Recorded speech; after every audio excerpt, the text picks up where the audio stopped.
Hello, everybody. We're here at another episode of Linh Talks Tech. I'm here with Linh Nguyen. He's the CEO, co-founder of IT-Conductor. I'm Fernando Labastida, your host or co-host, actually. So, Linh, offline, we were talking about intelligent automation, how the business should actually be leading IT as opposed to IT leading the business in terms of reducing downtime, improving performance, really getting IT, automating IT in a smart, intelligent way with both agentic AI as well as, traditional automations to benefit the business, right? So I was wondering if you could get into a little bit of the details about this, because I think a lot of this is missed in some of the current discussion today, in which we're kind of like being bombarded by agentic AI stuff. So yes, my focus in Q4 for any customer that are looking at, fiscal or calendar year 26 is starting to plan the budget around resourcing, right? Whether it's software licensing, services, people. And the budget itself is always a strain on IT because IT is a cost center, if you think about it, right? So what I look at from a business standpoint is the business runs IT. We always think IT runs the business, but the business is the one that dictates how much am I making revenue, how much am I allocating to IT for operating, whatever systems and applications. So from that perspective, we have to transform IT leaders to think about the money terms and not a very one line item, right? So it's buried in there. If you double click into the line item and say IT has certain budget and things like that to keep the systems rolling, well, that line item is important to think about it when you translate to what you select for technology, how you're going to innovate to allow the most efficient use of capital that the business has, entrusted you with, right? At the same time, it's not only the money that the business give you to run those systems. The business also expect you not to disrupt business, right? Because if you think about it, 365 days, the business generating money, X amount of hour costs, whatever impacts my revenue, right? So just think of it basic like that. So the business always expects that, hey, run my business uninterrupted without, unplanned outages because it impacts my bottom, right? Can't put in orders, I can't do deliveries, I can't collect money.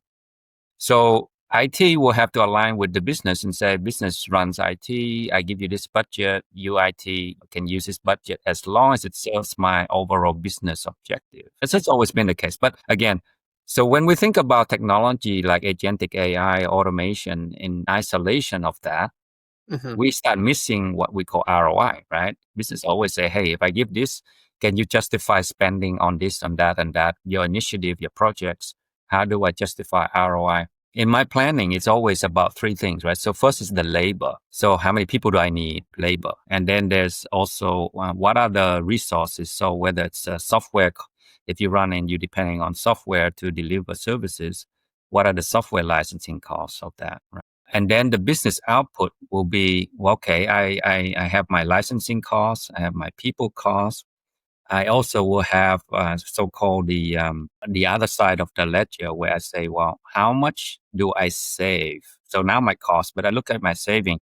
If I save the business because I avoided, I don't know, 1 hour downtime, 2 hour downtime, 3 hour, whatever it is, it equates to chunk of money. So we can't just say, oh, I spent $100,000 on IT-Conductor. If I automate it and save X number of hours, and then I also avoided multiple vendors, soft solution, right? So I'm saving some licensing costs there. I'm also saving outage downtime, right? So if I'm saying I consolidate tools, I save money, I also save, 5 hours of downtime. And it's not always unplanned downtime where you could avoid, say, I protect the system, you have high resiliency, but it also with proper tooling, you can avoid the planned downtime. Because if you do it smartly, what happens is the planned downtime shrinks. Instead of doing manually, and it takes, instead of take 4 hours to do a security patch, it takes 2 hours because everything's done in parallel, right? So we talk about downtime savings as a general term, says planned and unplanned, right? So, people say, hey, you can't just have software that only protects, the unplanned, but it needs to also reduce the planned downtime. So that's what we focus on. IT-Conductor will look at the situation and say, what are you doing today? How can we improve, make it more efficient using automation and at the core to improve your people process. So reduce people, reduce dependency on manual tasks, increase efficiency in digital workflows, and then reduce the cost of multiple software consolidation licensing for tools, right? And then save you from this kind of reputation damage when you have unplanned, because unplanned is always unpleasant, right? The word unplanned means unpleasant. That's my equation of unplanned. If you think, what is my impact of unplanned? It's unpleasant for business or vendors and employees, burnout, all that stuff. Yes, exactly. So that's a high level topic. We can go into some, I would say, evidence. So let me give you an example to start with. Let's say, and I'm telling a real story, but I'm gonna use anonymous names and situation to describe. So if customer ABC leverages a IT team to manage SAP, for instance, to run the business, and the team doesn't have tools to automate patching, right? So they take longer to patch. They do it manually, and they don't do it as often, right? And so if they don't do that, both of those things, they don't do as often. When they come to do it, they get a change request, and they have to implement that patch. Yet at the same time, I asked the customer, "Hey, how come you're doing patching but you're not testing?" So this particular customer has a high availability environment, which they pay a lot of money for. If you think about it, means like you have insurance protection, you have a system that's your primary, and if something fails, that will be taken over by a secondary system, right? That's what a failover high availability system look like, which is a general principle for resiliency. Great. But let's say you're patching, there are two impact area. One is you don't have the right procedure. You're not doing it optimally by best practice. For instance, even in a high available situation, you want to patch one while the other one's running and test the one that's being patched, make sure everything's working fine. And then you flip the secondary to be in the primary. Now you can go patch the other guy and make sure everything is working both sides, but not tech. Instead of say taking 2 hours to do patching for this, I'm just pulling the 2 hours. It be done in 30 minutes because you're staying up while you're patching and you're validating, you're doing testing. So the old way, but what I noticed is this particular operation, folks, they said, hey, I'm just going to patch. I bring both of them down. And I'm going to ask for 2 hours or 4 hours because I'm going to do it one and then I go to the other one and then I do the other one and then I bring them both up. And because I took 3 or 4 hours, the business not going to give me any more time because time is money. This is not going to give me more time so I can test failover, meaning that I'm going to kick one server and then pretend that it went down and I want to watch it fail over to the other guy and everything works fine. Literally, they roll out this patching technique, and I was shocked. I pointed out before the change. I said, "Why are you doing this method? Why not doing the patch the secondary and then test it and then fail over and then patch the primary, which has always been the best practice." But because they don't leverage automation, they're doing manually, and on top of that, they have not reviewed operational best practice. They've adopted to do this way. So anyway, they did this patching, the weekend before or something, and they didn't test the cluster fell over or whatever, and so they just assumed that hey, it worked because I did this same method in a non-production quality assurance system. So what happened was during the week, some incident happened with the hyperscaler, who I won't name. Again, this is irrelevant, but the thing is that the server went down, the SAP system went down, the database was impacted. And instead of failing over and running gracefully, which is what would happen if you had tested it, well, it didn't work properly. Let's just assume it worked properly. The system didn't complete its failover, and they thought that it did fail over, when in fact, all the system did was kind of reboot it, if you will, because it lost whatever, and then it came back up, and the system was working on the old primary, and they thought it was a new primary. They went to the new primary and thinking all the traffic is going over there. So what happened is that essentially they have a split brain where literally you have people assuming things. So there's multiple problem with this. One is that now you have a system issue. You have something that is transacting on the wrong system that you think it's not. And then secondly, when you realize and business complain, hey, how come I'm missing something over here, or you're running on the wrong system? What happened is then you have to take another outage. So you first had the outage from the incident, the issue, right? And then you run and then you realize it's not right. I'm missing data or something. So you flip back to the other guy and now you have chunks of missing data. And so this is an example where mistakes are piled on top of each other because you're not using automation, you're not using best practices. And so the business tech, very long outage. And when you have missing data, that's like the worst situation. So imagine you have an order coming in to the store from Walmart or something like that. Yeah. Right. And so your e-commerce took the order, but then your back-end system didn't fulfill it, or it fulfilled it and it didn't update properly, didn't have all the information. And now you later on bring on and they're like, hey, it's not there. Then you do it again. When in fact, you might have already processed the order. Just the system doesn't reflect the system correct information. This kind of availability problem that basically propagate to other issues, the business process then become broke. And imagine now you have all the analysts, you have everybody from CIO yelling, screaming, asking what happened. You have your business, the plants, your manufacturing, everything is impacted. You shut down or you basically limp along for hours. You lose, you call everybody, there's like 50, 100 people, whatever, on a call for hours and hours and days trying to fix issue. So imagine the cost of that, right? I don't know that. I'm assuming this. I don't know the real number for the actual cost, but I would say in the millions. I'm talking probably multi-million dollar for one incident.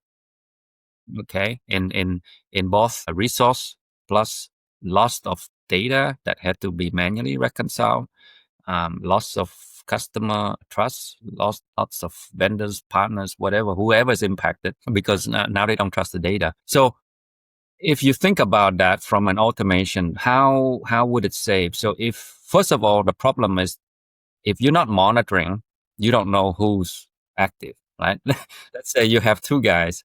Well, how do I know who's the real one and who's the meme, right? So if you have two twins and you're not monitoring who's who and you don't know and then this is the same thing happens in real life. It's like if without monitoring and you have high availability system, you're never too sure of yourself because only the system that monitors during normal health state will know what happens unhealthy looks like, right? Yeah. And then, so if you don't know what's healthy, what's not healthy, you make a decision based on the wrong piece of data that propagates to even bigger error.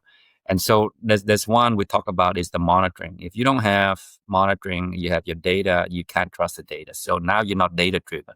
Your decision is not data driven decision making. And then secondly, from that point on, you don't have the automation that you automated your, patching, your multiple operations, IT process that are not automated. You take longer time and then that impact the business. So in this one use case, I talk about spending, let's say, if I spend $150,000 on a solution, I'm just making a number up. But let's just say you implement IT-Conductor and it costs $150,000 to automate processes from monitoring to deployment of patching, deployment of regularly scheduled processes and things like that. So you can say over time, and again, our customers who implement our solutions have been between 3 and 7 years of usage. So you have empirical data to say, hey, how much labor do you save by automating these IT operations? On average, we're talking about, let's say, $100,000. So if I spend 150, save, and 100,000, we're talking about US or Canada or whatever, it's not that, it doesn't even equate to one full-time employee. It's probably somewhere less than that, depending on where you actually live. So that's one aspect. The second aspect is if I'm implementing what we call an automation strategy that involves monitoring, management, orchestration, and integration to other things like ticketing systems, etc. On average, I'm saving from a tools consolidation standpoint, at least 2 to 3 tools. Okay. So I don't need a separate automation tool. I'm combining monitoring. I'm combining all this dashboard reporting, workflow, all that stuff. So the tool alone, you probably save $50,000 from consolidating of tools. I'm just making a very conservative number, right? So now you save 150 grand. Okay, I spent 150 grand. Now I save 150 grand. I'm break even. Now think about the impact of saving outage. So in outage, we have planned and unplanned. Right. People can't think about, just like, oh, it doesn't matter. It's planned. You're not saving anything. That activity was planned already? Oh, there is real impact. And here's why. If you are talking about planned outage, again, you may not be doing all that you should be doing in that outage window. You request a change to patch a system, let's say a security patch, or just a regular, I'm at 3 months out of date, I need an operating system patch, I need, software patch update. If you're doing this and you're doing it manually without automation and you're bringing down systems manually, it takes time, it takes people. And then you go and you do patching one server at a time because you don't have automation and you only have so many hands on deck, right? So you hire some group and they're like outsourced and they do operating systems and data. Anyway, so instead of saying I can patch this server in 30 minutes and maybe give another 30 minutes buffer, 1 hour window, I request 3 or 4 hours, right? So what I'm saying is the unplanned downtime, they're not all equal. So with the right process and platform and tooling, you may only have a small outage window for planned activities like patching. But if without that, you're scheduling 3 hours, 4 hours, and more people. So again, we already counted the labor, but let's count the plan availability. Plan availability will be impacted without tools for sure, without process, without automation, because you need more time to do everything window and you request from the business. Again, the business every hour equates to money. All right. Doesn't matter if in the service level they agree to you doing every month maintenance, something like that. But instead of like 1 month or 2 months, only 1 or 2 hours, you doing, 6 hours, 8 hours. At the end of the year, you count up, I spent, 30 hours, right? So unplanned outage is the other one we talk about. This is planned, we just talk about. Unplanned is like fire. Firefighting doesn't have a budget. There's a fire. You call fire. If you don't have enough firefighters, you get it from neighboring states and, whatever, right? People's lives, people properties, you fight fires, you deal with the money aspects afterwards.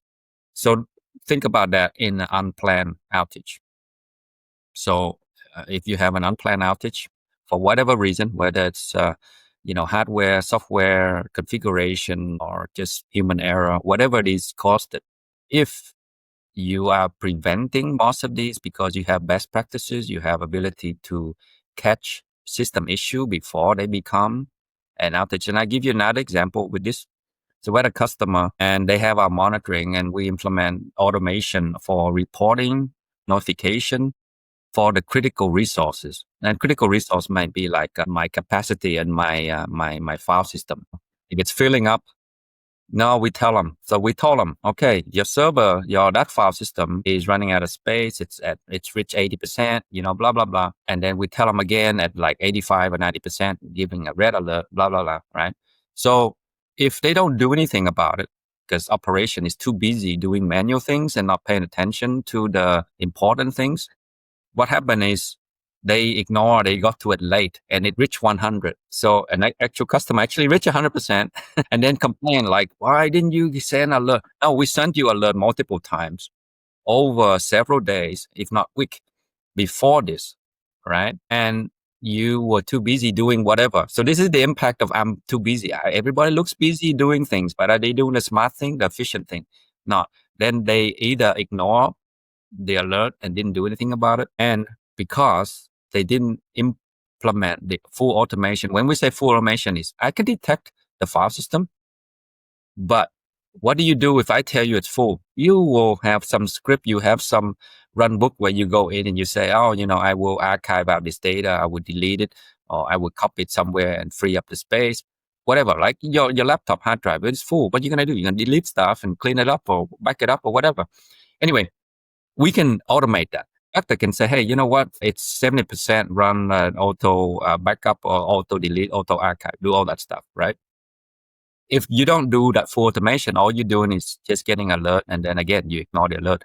So in the case, if we did automation, you wouldn't ignore the alert because we already took care of cleanup. And so anyway, this customer hit 100%, went down. And so an example of unplanned outage, which could have been saved, right, if you implement the proper monitoring and automation. Monitoring alone doesn't do it if you choose to ignore the alert. Automation has to take the next step, right? So what we see in this unplanned outage is that when I said before you save $100,000 on resource and maybe 50,000 tools consolidation, unplanned outage is unlimited. And on average, the kind of customer we work with, mid-sized to large enterprise that run like SAP critical operations, unplanned outage is anywhere between $1 and $10 million. Okay.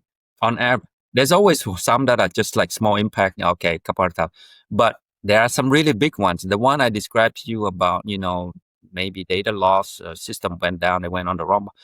This one, I would say in the millions. So again, the important part to realize here is people are always talking about AI. AI only does what we already know what to do. It just does it better because it's faster and it can process a lot more piece data. And then we call it agentic AI because, you can like act upon something. It has a bunch of agents that talk to each other, pass data. So it's not just a one way, like a bot where you just interacting. So anyway, people want to get to here. They need to free up people's time and energy, right, to focus on this transition. And to do that, you have to automate what you have today. So what we call automation is like I have intelligent automation that can be used today. Don't wait for agentic AI to start automating because requires input. Remember, they have to train and learn, right? What happens for one customer may not be translated to another customer. One customer may get this alert and would do something different than this customer doing something different to address the issue. All the customer have their own playbook on what to do to address operation issues. So that's the training data that can be used to say what action can this agent do when they detect this scenario, create a workflow, deal with this automatically. But first, you have to automate. And to do that, you need a platform, you need a process, you need a project to do it. You just can't say, I wish I can automate. So first of all, everybody wants to get to AI, but to get there, you have to start implementing smart automation, intelligent automation, right? And doesn't mean like do everything. Do the things that bother you the most, happens most regularly, take up your time. Then you can start adding up the hours that save. So I can give you a list. I look at a rundown list of things that Yeah, we please do. So Yeah. from SAP and IT, enterprise IT in general, right? But I'll relate it to SAP a little bit so it becomes in context. I already talked about the routine SAP kind of basis tasks. Every day we have people going in to manually check for health of systems. Maybe at the beginning of the shift, they're doing this. It consumes hours. They look around, they look at this, look at that report, this. A lot of stuff when we do monitoring, we already provide you with a dashboard, highlight the most important things, send you the report on your inbox. You start at say 8 a.m., it's already delivered to you by 7 a.m., telling you the snapshot of what happened in your system the last, 12 hours, 24 hours. Here's all the top areas you should focus on to fix, right? So that's first of all, kind of automation of regular basis stuff, recurring things that you do, right? We do that really well. The next step is kind of example of what I talked about. When you monitor, you start having to auto heal, right? Auto heal, yeah. So this is the area where, if I got an alert and I'm busy and I ignore, I forgot about it, right? Then it becomes a problem. Now, auto heal means that whatever that you would do manually on a regular basis to fix an issue, file system full, job failed, something that can be restarted automatically, reprocessed automatically, user get locked out, auto unlock that user so they don't have to call into help desk and wait for, ID verification and then security unlock and tell them what did you pass. That whole chain there, et cetera, et cetera. That sort of stuff, proactively monitoring right? And they're taking auto healing, auto recovery actions. So that's a container that saves a bunch of times. And I'm saying that in our dashboard with our customers today, every day they can gaze at like what automation has been done for me on my behalf today or the last 7 days, last month. And you can see the number of type of auto healing. And each one of these, it saves from minutes to hours. Literally, we had cases. An example is, let's say a printer at a shop floor is unresponsive, and so the print job that prints out the bill of lading to load the trucks so that the truck driver can just start the logistic delivery. They don't go because they don't have the sheet, right? Um, Today we think about it. Everything you think, everybody's got some device. No, it's not. There's still very traditional things like you need paper base, you know, print out and stuff. And this simple thing there, one printer doesn't print, it's stuck, something's bad, right? Could really cost, let's say, an hour, 2 hours. They call and help desk people go. Anyway, we have cases where customer automatically get this reset. The printer gets automatically remotely reset. The print queue restarts. The thing prints itself. 90% of the time solves a problem. The only other time is somebody kicked the wire, somebody needs paper in, something like that, right? So that's is what I say, proactive monitoring and self-healing. We don't wait for somebody to complain that it prints us offline. We don't wait for somebody say I'm locked out of the system. We already detect that, and we have a known healing, and we apply it, right? So that's one example where you're saving the time and cost money. Another one is in resource optimization. So everybody talk about running on cloud transformation and whatever you are doing today without having the monitoring data and applied correctly. There is no utilization that you can use in what called capacity planning. Mm-hmm. So capacity planning serves two purposes. You must have resource for your system to behave and perform well, but you also use that data to save money. It's not always that I need more resource. What if you have too much resource, right? Cloud optimization means like, hey, you know what? I can identify servers here underutilized, right? Maybe consolidate them and switch them off, save money, right? The other one, cloud optimization, is around automation. Is if you're on cloud and these are non-critical resource have been identified to be something that you can stop at the end of the day or maybe at the end of the week and snooze. So think about it. In the weekend, we have 48 hours. During the week, we may have 5 times 12 hours. So that's 60 hours plus 48 hours, 108 hours a week. If we are using cloud resource that are not fully committed in cost upfront and we using it on demand, most compute resource servers can be snoozed automatically. When you leave home, why leave on the light, right? Why are you leaving on the heat? Why are you running hot water? All of that stuff. So that's one cloud cost optimization. We talk about that as well as, not only servers, but storage. You have provision too much storage. It's costing you a lot more money. You don't need it. Capacity. I'm only using most of the time 30% of what I have. Can I save money? Yes, I can save money. Right. So these are kind of cloud cost optimization. The interesting one I will talk about saving as well when they talk about labor is the reduced dependency on outside consultants. Or consultant firms will not like me saying this, but in today's world, everybody know we can use Gen AI to give answers to things. I don't need, for simple things, I can ask it how to do something. So in the nature of using automation as an intelligent, as a digital way to capture, automate processes, that you become less reliant on consultants to give you answers. You have the system, you can query. Hey, tell me my systems, which one is underutilized? Or tell me what system problems I had in the last 24 hours. Give me the report. So all of these things is less reliant. Like I don't have to hire this consultant. I don't have to hire that guy to sit around and do things that I could have automated or interrogated a system that is more intelligent, right? So that's kind of from a reliance on consultants. And I think that would be a high cost dollar, depending on what kind of consultant, how much you're paying per hour, right? But everybody knows when we go to legal service, we pay a lot for like the lawyers and the legal assistants and things like that. If you get the answer, maybe you don't need it. The same thing with like WebMD for doctors and things like that. Yeah. Why go to the doctor? You can get most of your answer, and you only need to go or consult them remotely about something that's a little bit more complex. So yeah, save your money. Consultant has a purpose on things like large projects, implementation, something because they bring experience and stuff like that. But for the average everyday operation management stuff, I'd say you save a lot there. One other thing we talked about before was the saving in tools, but I will reiterate.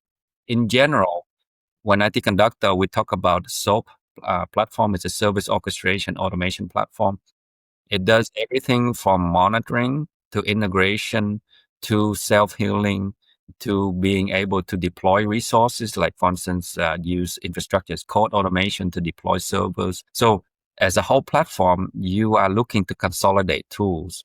So instead of having 3 or 4 tools, you only need 1 or 2 max, right? And so that's the point of having this type of consolidation to solve. Right? The next category in using kind of intelligent automation is faster incident response. So now we talk about unplanned. So we can't always avoid unplanned because that's why it's all unplanned, right? But you can minimize the impact.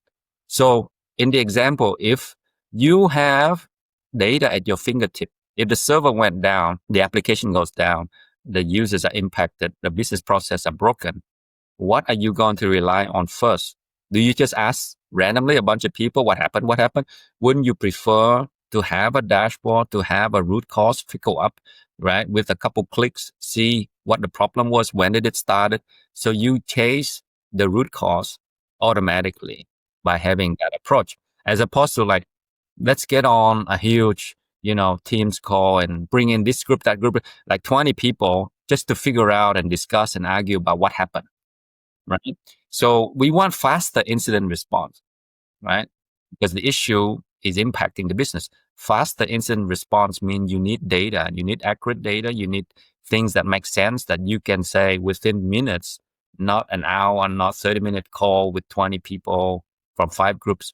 You need definitive so that, let's say you found the root cause is with infrastructure, to put a ticket to your vendor, whether it's a hyperscaler or managed service provider, whatever, you have that piece of data. Because customer today, they say, what if I'm going to SAP RISE where it's fully managed by SAP infrastructure? I don't need any of that. You're wrong. Because if you don't open a ticket with precise information, why you think that is the root cause and why they need to fix it, they're going to start from scratch and they're going to go, well, no, it's my problem. I'm going to go look here, look there, find out this and then, you lost 15, 30 minutes, whatever it is. That's downtime. That's mean time to repair. You can't repair what you don't know is the root cause.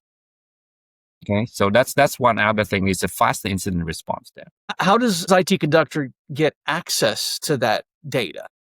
So as a platform, we have patented technology that gathers that data agentlessly. So we simply connect to the application using, traditional proxy services and protocols that are supported by the native application. We pull that data in and we essentially correlate that data near real time. That data, so when you have an incident, something exceptional happen, we have what we call kind of almost like Back to the Future, right? We go back to the past because something happened, need something that didn't just happen. It has a trail. When something trickle up becomes a problem. Maybe it start bubbling up, it becomes a problem. So what we have is technology that can look at a time slice across very, very big data sets. Everything from application metrics to logs, to traces, to incidents, to everything across different stack, full stack application, database, operating system, network, what have you, right? And if you collect all this data and store them intelligently, you can correlate them. And what we've done is we have created with kind of root cause analysis where with a single button or highlight everything in the past when they were starting to see a sign of an issue and highlighting all the things underneath of that stack that is showing as exceptions. And now you zoom in automatically and say, hey, oh, there you go. There's when something where a file system filled up, where the database started slowing down, maybe a backup failed, a job failed, and then things start piling up. And you go back to that and say, well, what caused that? So it's very important when you say root causes to not look at the effect. If there's people saying, oh, the effect is 100 jobs died and a bunch of server couldn't log on, that's the effect. That's not the cause, right? So to do cause, we have to do proper correlation. And so that's what we automate as part of IT-Conductor, the application performance management. So that's very critical, important in determining the root cause and getting to a fix very quickly without losing time. And also you're providing that for audit purposes. When you have an incident and you start doing RCA afterward, you have to provide data to substantiate what happened. Sure. You can't just make it up like, oh, maybe somebody kicked the cable. Did they or did not? Did the server go down or did it not? Or was it the server? Or was it the storage? Or was it the network, right? We have to be very precise because why? We want to prevent it from happening in the future. Maybe you can catch something. Now you can automate some other monitoring so that will be early detection for issues that could be avoided in the future. One other thing I want to talk about from monitoring, there are monitorings out there, lots of platforms. But to get to automation, you need to centralize, right? So you need to centralize. You can't have pieces of data all over the place. You need them orchestrated. That means if you have data here, data, you need a central platform that will bring them in, correlate this, and then act. So when it acts, it can say, all right, go you do this and then go do that. So we have a capability to do that in one place. So we call it remote kind of management, right? Meaning you have remote systems, but you are centrally managed, which is how distributed computing works. So the centrally managed is very important because without this, again, people will just go somewhere, print out some chart, go somewhere, and then they get together, try to, agree what the problem is. And that's a disaster because you're taking longer and your data analysis is flawed, right? The data should speak for itself when everything got brought into a central source and do correlation on a single platform. And then if you need to take action, yes, it can centrally disperse instructions to make it an orchestration, right? So it's not just a one-time thing. First run this, then run that. So for instance, if the server went down, we need to stand up a new server and say, hey, go start up the server and then go start up the database, then go start up the application, then start opening up transactions, security, unlock users. These are example of things where you need an orchestration of a bunch of activities to make a one end-to-end scenario work. So that's the important part there, is to draw upon something that is centralized and not dispersed across multiple silos. But one other thing I just want to say, after all doing this, if you implemented all this, the main point is that you need a place to start your AI journey. And that's the analytic portion. Remember, if you have data in one place, you can query it. You can query it. You can ask it. You can say, hey, tell me about my system. You tell me about that. That's not when you say, tell me something. And it goes, oops, no, sorry. I got to go over here and crawl and go find that. No, I don't have that piece of data. So it's going to respond to you what it knows. And that's what really, from a Gen AI perspective, the better you enrich your data is, the more connected. It's not about end system. It's actually about the middleware. The middleware is the one that brings all the hubs and spokes together into a centralized piece of data that can be used by agentic AI to basically analyze and give you answers and then act upon that. So if I create a multiple set of agents, one agent to do this, one agent to do that, one agent to do this, those agents are only useful for that one task. What you need an orchestration to do is bring together all these tasks, share the memory, right? MCP. So share the memory across them, pass information between them, and then have the orchestrator, right, to actually orchestrate each of these in a manner that is useful as an end-to-end use case. And so that's what we're talking about when say agentic AI workflow, etc. It is a workflow. It crosses multiple agents, passes multiple pieces of data, and may reside or maybe exist for a longer period of time than just a simple, prompt and answer format. Yeah. So changing topics a little bit, you're giving a webinar on Thursday, 30th of October, the day before Halloween. 7:30 p.m. Pacific, 7:30 a.m. Pacific, 10:30 Eastern, called 5 Simple Solutions that give SAP basis admins 500 hours back, right? So this is kind of along the theme of what you're talking about, right? Yeah. So tell us a little bit about this webinar. Just, give us a preview. Yeah. People who are interested. So I really, we pulled that topic together because a lot of customers always ask us like, what can I do with this stuff, right? It's great. Sounds good. But the proof is in the pudding, and the numbers that we will present in the webinar is, some of the top things that we implement for customers to automate. whether it's, whether it's monitoring, whether it's system refresh, whether it's upgrades, whether it's auto self-healing, whatever it is, there are certain hours that are saved. And this can be easily looked at from, we have dashboards our customer look at, like I say, a number of automations that are run on their behalf, whether it's a healing or whether it's a orchestration that they schedule to do something on their behalf. These are the type of things we say, hey, if you can save, and the example I gave about the ROI, whatever it is, could be, let's say you have a mid-size SAP team with 100 of virtual machine servers, a bunch of SAP systems. You have 5 SAP basis guy. On average, when you put in something like IT-Conductor that can do the end-to-end orchestration and monitoring as well, the saving of 500 is actually quite conservative, 500 hours. So what can you do if you got actually, who doesn't want 500 hours into your team back and say, hey, you know what? Why don't I give you kind of a sandbox time every week, right? So I have 5 members, that's 100 hours spread across them for the year, right? That's 2 hours every week where you just go and play with AI. Why don't you do, just play? I give you, what can we do with automation? Everybody wants time to learn about AI, right? But nobody can do it if they are stuck on the day-to-day job and always scrambling for time. Exactly. You don't have, you're always doing, priority 1 tickets and firefighting and, running reports to get to managers because they need it. If you can automate stuff and frees up your 5 people to say 2 hours a week, this is conservative, just to play around, that's 500 hours, right? By implementing a simple solution to orchestrate and automate this stuff. And so we'll give you example of what we call our version of AI first. As I said, it's important to have automation intelligence first. If you don't automate something intelligently, you're just making something dumb fail faster. Multiply dumbness by X amount, right? So you have to first of all be intelligent. Does this make sense? Do automate? Is this the correct process to automate?